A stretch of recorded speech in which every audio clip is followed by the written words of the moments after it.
Everyone told us and told us marriage is hard work. Not for me and Nick. As you all know, my wife, Amy Elliott Dunn, disappeared 3 days ago. I had nothing to do with the disappearance of my wife. Did you kill your wife, Nick?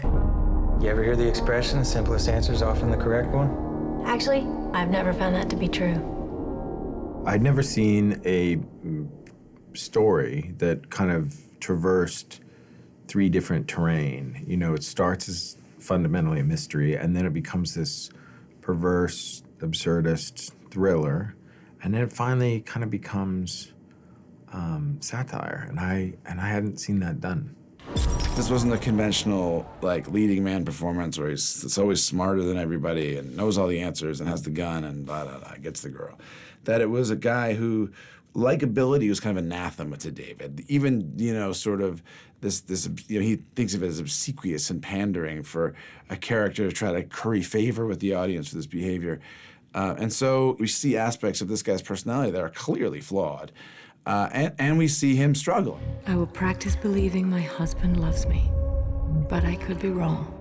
And you think, God, if I do this part, I get to sort of do everything. It's you know, it's being kind of every aspect of being a woman. You know, you get to express the thing that's alluring and the thing that's repellent, and you get to create a facade. You get to strip it down. It's really exciting, that, but daunting, absolutely. And also, you read the book and you think, when you're inside a character's head, how are we going to express this in a film script? How are we going to make that into action in a scene? And that's the sort of mastery of Gillian Flynn, that she's done that with her screenplay, because, you know, it's so much easier, really, to understand a character when you can be inside their mind. Well, Amy, who are you? A, I'm an award-winning scrimshander. B, I'm a moderately influential warlord. C, I write personality quizzes for magazines. Okay. Well, your hands are far too delicate for real scrimshaw work. And I happen to be a charter subscriber to Middling Warlord Weekly, so I'd recognize you. I'm gonna go with C. And you? Who are you? I'm a huge movie buff. I always have been. My dad's a film professor, so I grew up thinking about movies and talking about movies, and you know, to me, that was thrilling. It was frightening until David Fincher came aboard. You know, it's a strange book. The tone of it's a little off-kilter sometimes, and it has these strange bursts of humor amid all this kind of darkness. And, you know, I worried, depending on the director, it would have been a very different film than the book was, tonally. And then once David came aboard, I felt entirely comfortable. She had decided on things that really supported this idea of narcissism and who we sort of narcissistically project as the best version of ourselves in order to not ensnare, but seduce a mate, and how this drama could be spun out of the resentment that came from one or more of those parties deciding they didn't want to keep it up. We've become, as a nation, very adept at transformations. And we have all the tools. We have, you know, cameras at our fingertips. We're very aware suddenly of, you know, everybody, not just actors and models, are suddenly aware of, you know, their best angles and things, and they're editing their lives to be more enviable as they present their photos on Facebook. And what does narcissism mean for relationships and marriage? It means that instead of just being who you are in a selfless way, you're requiring the other person to project the image of yourself that you want to put across. And that is very, very different. And I thought that's an interesting idea, and it's really well articulated, and I could see myself sitting in a theater watching the story unfold and be entertained with, I had no idea where this is going next. It's not good enough for you? I hit her? It's not even close! Absolutely not. I never touched her. I trusted having him around. That was the great thing. You work with a director you don't trust, you totally have to rely on your own inner barometer. But when you have a guy like David, you just go like, well, tell me what you think, you know, let's do that. I expected David to be meaner.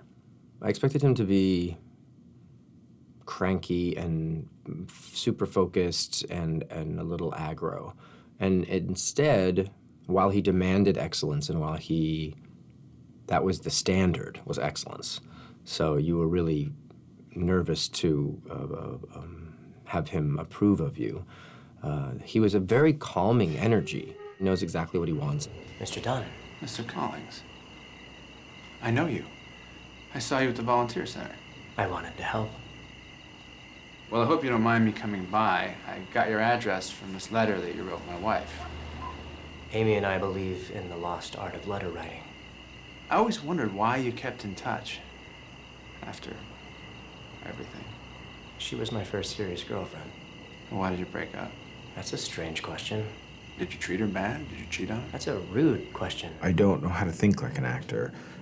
I leave that to them. I feel like their contribution is of equal importance to mine, of equal importance to the sound recordists, of equal importance to, the people who are booking the orchestra. It's like we're all trying to do the best work that we can, and anybody who can help you tell your story is your best friend. He forces you to really articulate everything, like what you're trying to do and why it's there. And if he disagrees with you, he lets you know. And he usually does it in a way that kind of makes you laugh. I mean, David's a very charming guy, and so he's sort of like gutting you, but you're kind of laughing at the same time because the way he explains it, you're kind of like, I guess you're absolutely right. He throws you curveballs.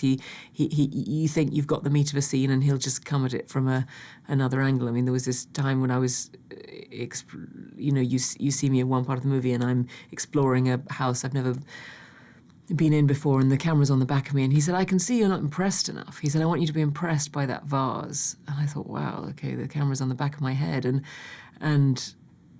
then you see it. He can see every part of your body language or everything that's reading.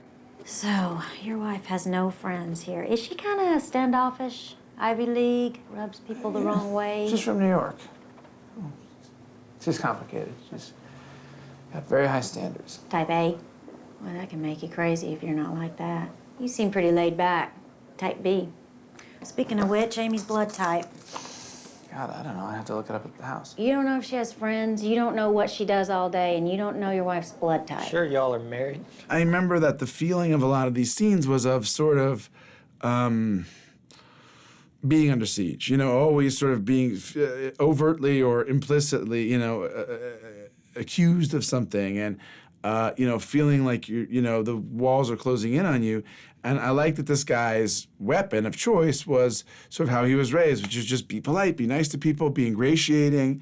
And, it becomes sort of absurdist when he's kind of smiling. Guys, people are taking your picture, they say, smile, you smile if you're a nice guy. And he sort of sees himself that way, so he's standing in front of this picture of his wife's missing poster, and they're like, smile, and he kind of smiles, quickly realizes maybe that's a mistake.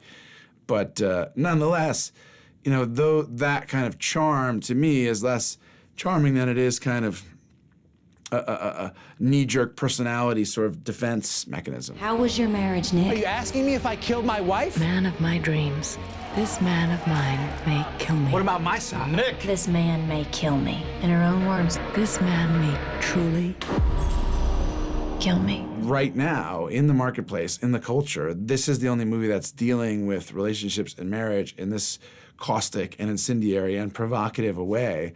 And so I hope that helps people be interested. And certainly, this movie is special and different because David made it, but also because, you're not likely to see certainly a full-blown studio movie that takes this attitude toward relationship.